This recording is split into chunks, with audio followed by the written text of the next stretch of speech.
The project has quite different, often conflicting interests to pursue. Rob Watson with that report. We're just a few short days away from Donald Trump marking his first year in office. Since his inauguration, it's certainly been a wild ride in US politics. But for all of the controversy in Washington, on Wall Street the US economy has been humming and many Americans are enjoying an economic boost. The BBC's John Sopel has been having a look at the wider impact of the Trump presidency 1 year on. To some it might sound like a warning alarm. To the president, this clanging is music. 150 off and on now. For all the noise and scandals since Donald Trump came to office, the Dow Jones is up roughly 30%. Every day seems to bring another eye-watering high. And if you're an investor, if your pension is in the stock market, you're going to forgive an awful lot from this president. But what goes up must come down, no? Are you worried there is a bubble? I'm not worried that there's a bubble per se. Is there a correction that could happen? Certainly, but there's certainly enough money out there that could, fill and backstop any kind of correction lower. They say that success has many parents and that failure is an orphan. Well, on the success of the stock exchange, Donald Trump wants to be the only parent. Take that alongside the tax cuts that have been recently introduced, and there's a growing sense of optimism in the US economy. And what politician doesn't like that? But does this sentiment stretch beyond Wall Street in downtown Manhattan? Well, it seems to. This is Wall Street in a town called Newnan in the southern state of Georgia. In November 2016, it voted overwhelmingly for Trump, and if there is buyer's remorse, it's hard to find here. Daniel Lichty owns a building firm in the area and says he can't remember a time when business was so good. I'm excited for 2018 and what coming ahead of us. The calls, like I said, are just out there, and trying to figure out how to get all this work done is our next stage. But so that means it's going to be a strong year. But does this optimism stretch beyond construction? Is it anything to do with Donald Trump? Newnan is an attractive town built around the historic courthouse in the town centre. So what's the verdict of voters? We brought together Trump supporters and opponents. The thing that I do like about Trump, what you see is what he is. And he's not putting on a show for the public. I think what he's done is absolutely phenomenal, and for our economy, it's exceedingly growing.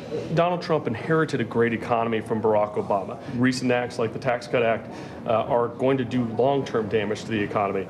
But what do they think of his behaviour, particularly it seemed on matters of race? After neo-Nazis clashed with anti-racism protesters in Charlottesville, the president equivocated on who was responsible. But you also had people that were very fine people on both sides. When black American footballers protested, this. Get that son of a bitch off the field right now. Out. And then there were the tweet storms. US media described as the enemies of the people. He boasted that his button was bigger than Kim Jong-un's. And of course declaring himself a very stable genius. I think he's a buffoon. Why? He doesn't seem to have a full grasp of world politics. He doesn't seem to have a full grasp of how government works. Even though he might be saying certain things that I may not like, he's putting America first, and that's what we need in America. The biggest threat to the president still lies in the Russia investigation and whether there was collusion with the Trump campaign. So is it fake news, as the president insists, or something more real? Oh, absolutely, it's real. Since he fired Director Comey, having the Russians in his office, there just seems to be something there that's not coming out yet. There has been no evidence that I've heard that there is collusion. What Donald Trump has done brilliantly is keep his base largely supportive, but he needs more than just a core. If he doesn't get the support of reluctant Republicans and independents in November's midterms, then it could all turn very ugly indeed for him. John Sopel with that report. A dramatic rescue at Lennox Head on the north coast of New South Wales has made world headlines after new drone technology was used to save two swimmers struggling in heavy surf. And surfer safety.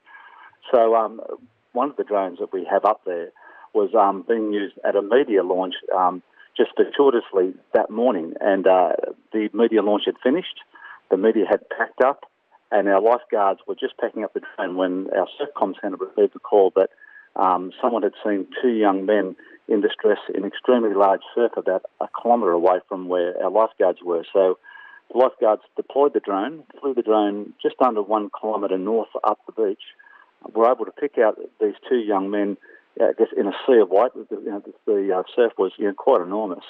Able to hover the drone over the top and then deploy our rescue pod down there, which is like an inflatable tube. It inflated. The two swimmers were able to scramble to the tube and hang on for dear life so they could get washed back into shore. And a fantastic outcome. The whole thing only took around 70 seconds from the time that the aircraft was deployed to the time that the rescue tube was dropped into the water. And if the lifeguards had ever had to respond on their, what they call their ATV, it's like those all-terrain vehicles you see the lifeguards running up and down the beach on, would have taken them around 5 minutes. So the difference between 70 seconds and 5 minutes, we think, could have ended in tragedy with fatalities. Approximately around 300 metres offshore, caught in a large rip that was taking them out through swell 3 metres. And when you see the footage, particularly the footage of the drone approaching, you can just see the sea of white. The swell was big that day. Not a good day for swimming at all. In fact, you probably shouldn't have been swimming there at all. The CEO of Surf Lifesaving New South Wales, Stephen Pearce. Ivory Coast in West Africa exports more cocoa than any other country in the world. Bite into your favourite chocolate bar and chances are pretty high that the beans which made it came from there. A lot of those exports, though, are leaving the country illegally. As much as a fifth of all Ivorian cocoa is now smuggled east across the border into neighbouring Ghana, where government-set prices for the raw beans are much higher. The BBC's Tamsin Ford reports. I'm on the cocoa plantation of a 50-year-old farmer. He wants to remain anonymous, so we're calling him Christophe. I'm just walking through the cocoa trees now. You can hear the crunching of the leaves underneath my feet. He's told me 2017 was the hardest year of his life, and it's all because of the price of cocoa. And that's why, he says, he's had no choice but to smuggle his cocoa across the border to Ghana. Christophe breaks open a cocoa pod, revealing the sweet white fruit inside. Last April, the government slashed cocoa prices from more than $2 a kilogram to $1.30. Farmers expected them to go back to normal the following season, but they didn't. Almost a year on, many are fighting to survive. The price isn't good. We have to send our children to school. We have lots to pay for there. The books are expensive. The cost of living is expensive. And that's why we're sending our cocoa to Ghana. We're being forced to defraud the state. Christophe has 4 children. He comes from a cocoa farming family and has been a cocoa farmer all his life. The problem is, while cocoa prices fell in Ivory Coast, they remained the same in Ghana. Farmers are being offered up to 30% more for their beans from buyers across the border. We don't have a choice. If the price was good, like Ghana, we wouldn't smuggle our beans across the border. It's the sole reason we're selling our beans over there. Tamsin Ford from the Ivory Coast. And that's today's summer edition of World Watch. Stay with us for the media conference with the Prime Minister coming up very shortly. And join us again on Monday for another edition of Summer World Watch. Until then, kia ora mai. Have a great weekend.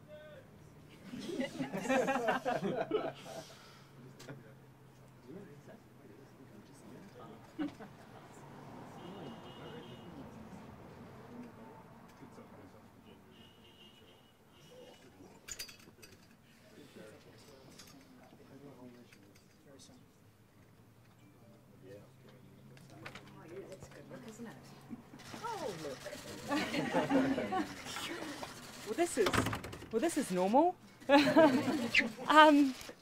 Welcome, everyone, for a somewhat unusual announcement.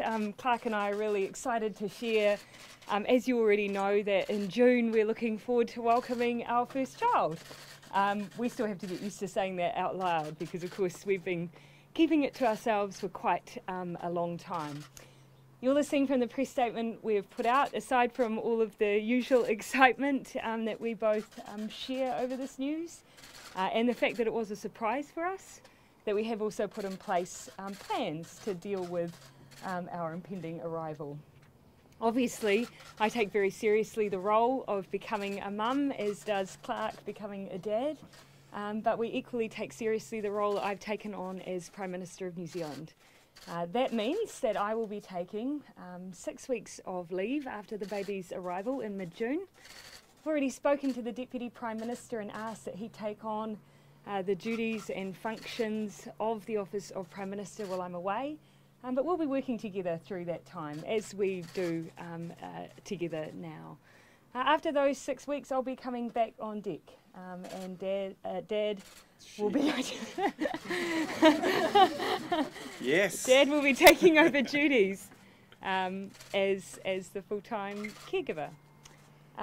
Where possible, Clark will be travelling with me a lot, but we'll also recognise that we are very lucky, very privileged that we're in a position where, like so many other parents, will be juggling the caring roles, but we are privileged and lucky that Clark will be able to do that job full time. I am not the first woman to multitask. I'm not the first woman to work and have a baby. I know these are special circumstances, but there'll be many women who will have done this well before I have. I acknowledge those women. I am about to sympathise with them a lot, as I sympathise with all women who suffered morning sickness. But I'm excited, we're excited, and we know together that we're going to make this work, and New Zealand is going to help us raise a first child. Are you planning to find out the baby's gender? We already know, but we decided that there's very little in our lives now that is secret or that's just for us. So we're going to keep it to ourselves, and we're having a little wager as to who's going to blow it. Any ideas around names yet? I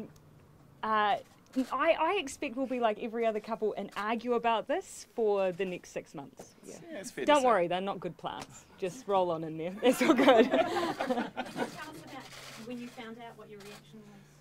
Yeah, so I found out on the 13th of October. It was a Friday night. I was away from Clark at that time, as we were trying to juggle the negotiating period with the fact that Clark was filming for his fishing show. I found out our surprise, and as I tend to share all our big news, I Facebook. Yeah, it's how it happened. I Facebooked you, but on this occasion, because it was of a pretty big magnitude, I used the video function so that we could speak face to face. And I told you that way. I think you were in the bathroom. I'd slipped Not away. the toilet, I should make that clear. The bathroom. I'd slipped away quietly to take the call. I was like, why is she calling? Because we just got off the phone to each other. Yes, and then it was quite the reveal and shock. Yes. And how are you feeling now? Awesome. Now we've had a good amount of time to sort of. He's felt awesome the whole time. Yeah, wow. Michelle first, Winston or your parents?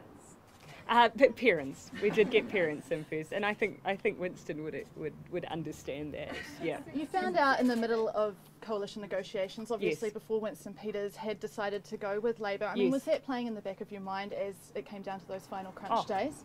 I'm a human. Whose mind wouldn't it play on? Absolutely. But we kept that to ourselves. We didn't share it with anyone around that negotiating table because, of course, you know, in those early stages, you just don't know. And so it was something that we kept to ourselves for a very, very long time. But I'd like to think, though, that, you know, the New Zealand public pretty much knew our hopes. We didn't know for sure if it would ever be a reality for us, but we'd like to think we'd always been open about our plans for the future. Do you think, how will the public react to Winston Peters as acting Prime Minister for 6 weeks? Oh, look, he's played that role before. When I go overseas, he plays that role. That's not unusual. The only thing that will be unusual is instead of being out of the country, I'll be in Point Chev. Can you tell us his reaction? There's been elements that have been tricky. I had a bit of morning sickness that made it a bit tricky, but otherwise it hasn't been too bad. Has it? Yeah, no, well, it was one of those things where you couldn't, we had to be very careful about who you told, because it was such an enormous secret for them to hang on to. And it was much like finding out the gender of the baby. It was something that I like the idea of being able to keep it to ourselves for as long as possible. 6 days later you found out you were PM. Yes. Massive week for you. Yes. How was that with both of those things happening at the same time? Well, I felt like we set a pretty high bar for juggling a range of issues very early on, but you just had to get on with it. Lots of people deal with things in their personal lives and things going on in their work lives. Lots of people have to deal with compartmentalising all of those things. I just happened to be doing that in a very public way. I did think, you know, gosh, there'll be people who, when I tell them what was going on in my mind, who'll think it's a good yarn. Can this be the first time a politician has gone 9 months without drinking? No, it's probably not. I hadn't even thought about that. Probably not, but yeah. How are you going to juggle the role of being a mum and PM? Obviously, former Green MP Holly Walker has written very honestly about the struggles she had while she was in Parliament and also raising a child. Gosh, look, and she had other layers as well to deal with. And I acknowledge all families who do that. But like I say, we're also very privileged in the fact that, like many other couples, where one goes back to work, I just happen to be the one that's going back. And we're lucky enough to be able to have Clark alongside our friends and family who are all offering to help. In fact, I told Cabinet this morning I'd be setting a roster. And obviously, Premier House is pretty big. There's plenty of space. I don't know how the government cars will feel about having a baby seat in them, though. But yeah, it's fine. Have you considered moving to Wellington? There's a large house there for yeah. Oh, look, this is home. This is where our friends are and our family are closer here. But look, we'll see how we go. You know, we'll see how it works for us. And what I know is that lots of people make plans and then change them up a bit. So we'll see how we go. But for now, we're staying. And this, of course, is my electorate as well. You've spoken about the fact that you were told that you'd have trouble conceiving. That's something that you actually didn't have to share with the world. Why did you share that? Is this kind of a nod to other couples maybe going through the same thing? Yeah, a little bit of that. A little bit of the fact that, look, I had to acknowledge it was a surprise for us. You know, and probably people would look at the timing and think, I wonder if that was a surprise. I need to put emphasis, because no doubt this child in the future will look back on the comments I make, a happy surprise that we are very excited about, but a surprise nonetheless. And yes, I mean, I won't go into a whole lot of detail about that, but enough to say that, yeah, we had been told that we'd need some help. And you hadn't sought out that help already? It was 100% a surprise, as you say? It was 100% a surprise. Yeah, we had seen some people about this issue, but as soon as I became leader, that all went on the back burner. Yeah. Talk about Mr. Peters' reaction. Oh, he was great. He was great, and passed on his warm congratulations. And then we just went into the mode of planning how we would manage it together as a government. So yeah, no, he was wonderful. So will it change, you know, how the government runs at all in terms of where cabinet meets, or how much time you spend here versus Wellington? No, that's not my intention. So you're the second Prime Minister globally that yes. to fall pregnant in yes. your time of leadership. Yes. Would you say you're almost kind of a trailblazer? Do you think people will look at leadership in a different light now? Obviously, things change as we move on into the future. Oh, there's no doubt time changes the environment that we work in. I have to acknowledge, of course, I'm not the first. And, you know, Jenny Shipley was a mum in office as well. You know, her children were younger when she was a minister and a bit older when she was PM.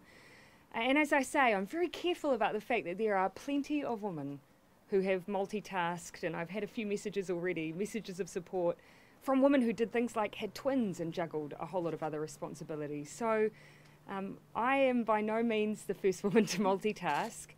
And in terms of being a woman in politics, there are plenty of women who carved a path and incrementally have led the way to be able to make it possible for people to look upon my time in leadership and think, yes, I can do the job and be a mother. This was obviously a massive topic of discussion during the election campaign, before you became Prime Minister, and now as afterwards. How do you feel about the fact that this has just been talked about so widely on either sides of that election? Oh, look, I absolutely accept, I can hardly blame anyone. I'm the one announcing I'm having a baby. I absolutely accept it's an area of interest.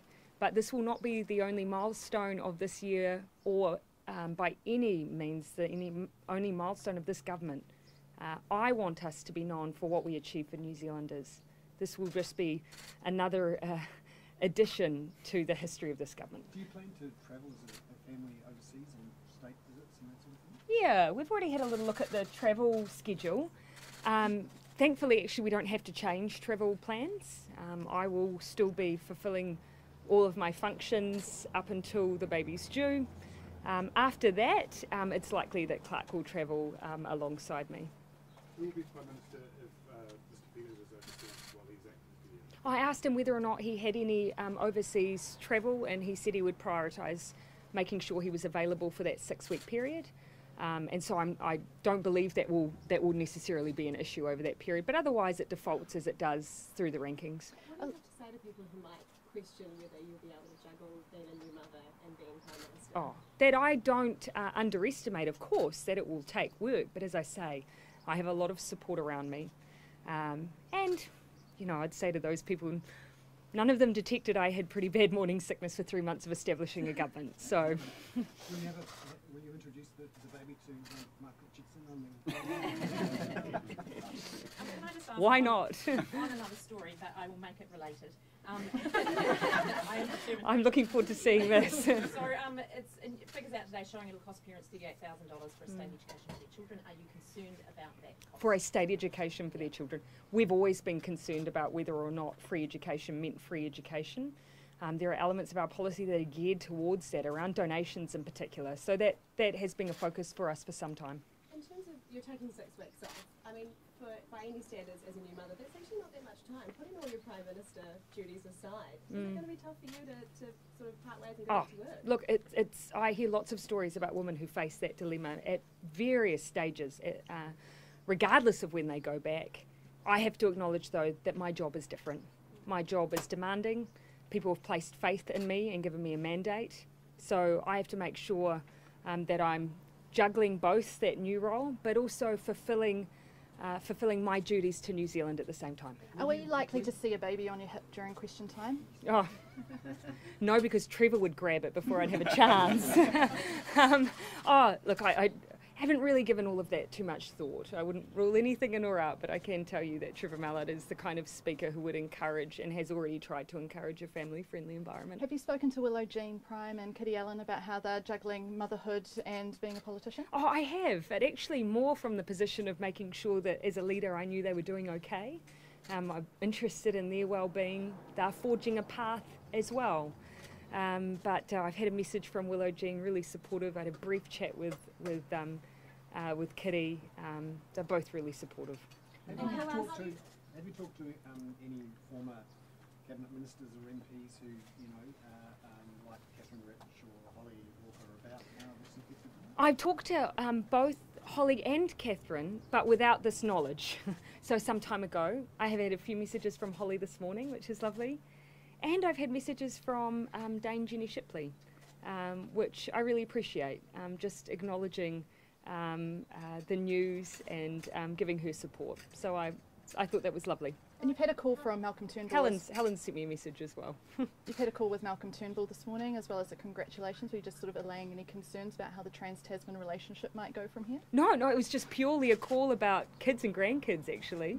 It was really nice. Yeah, he just called to offer his congratulations and the congratulations of his wife, and we talked about seeing each other in March. And who else did you tell before telling New Zealand? Oh, not many.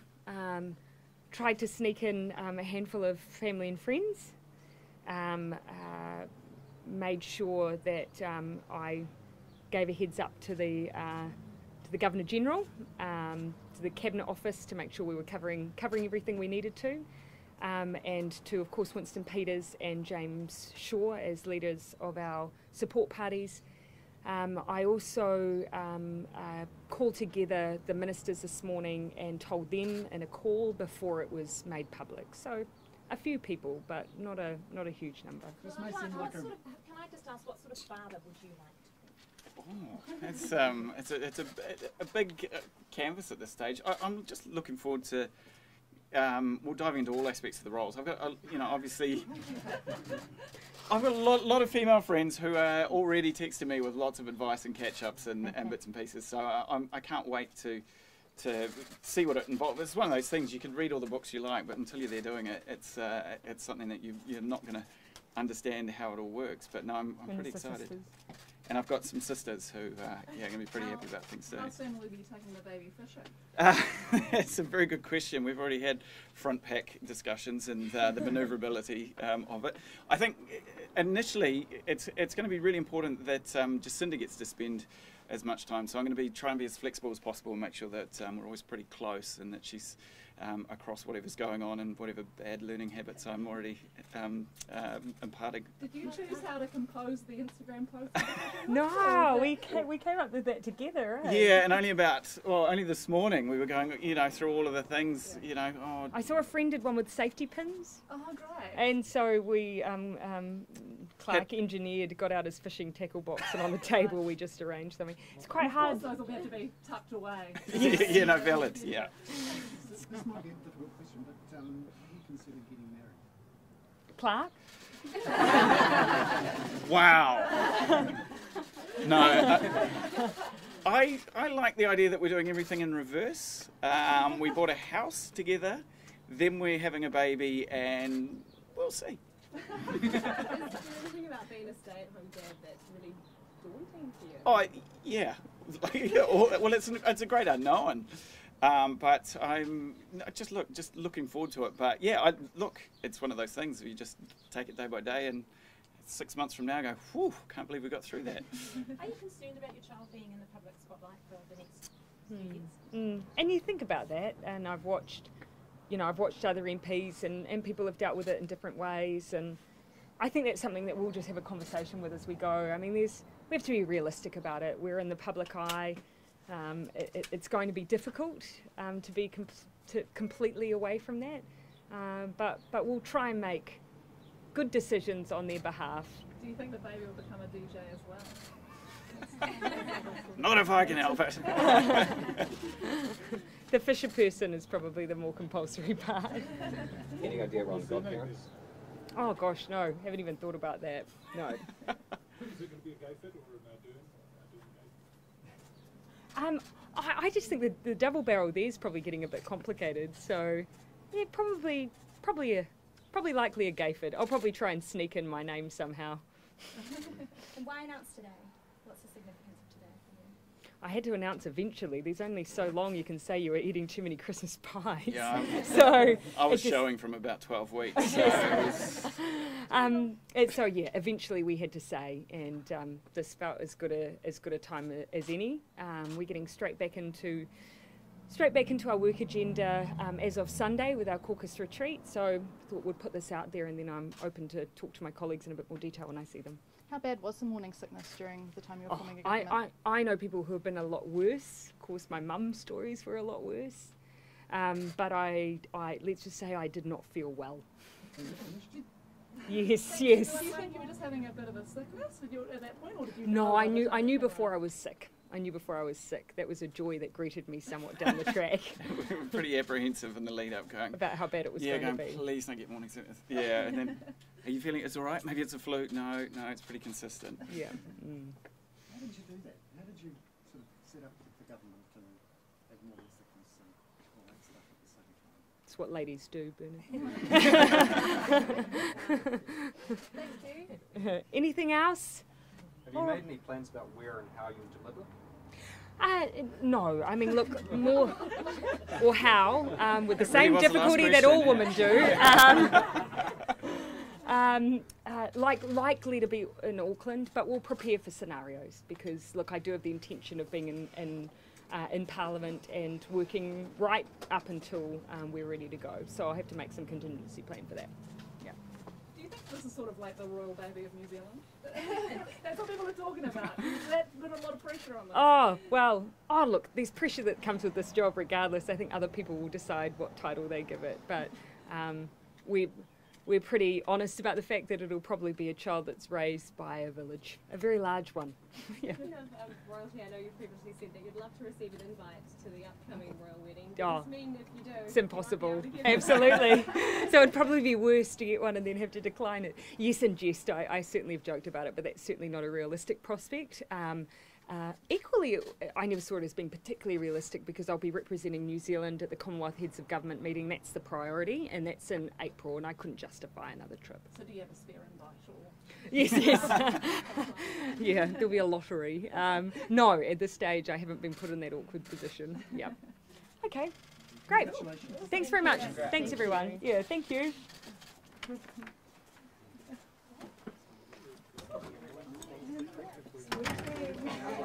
Okay,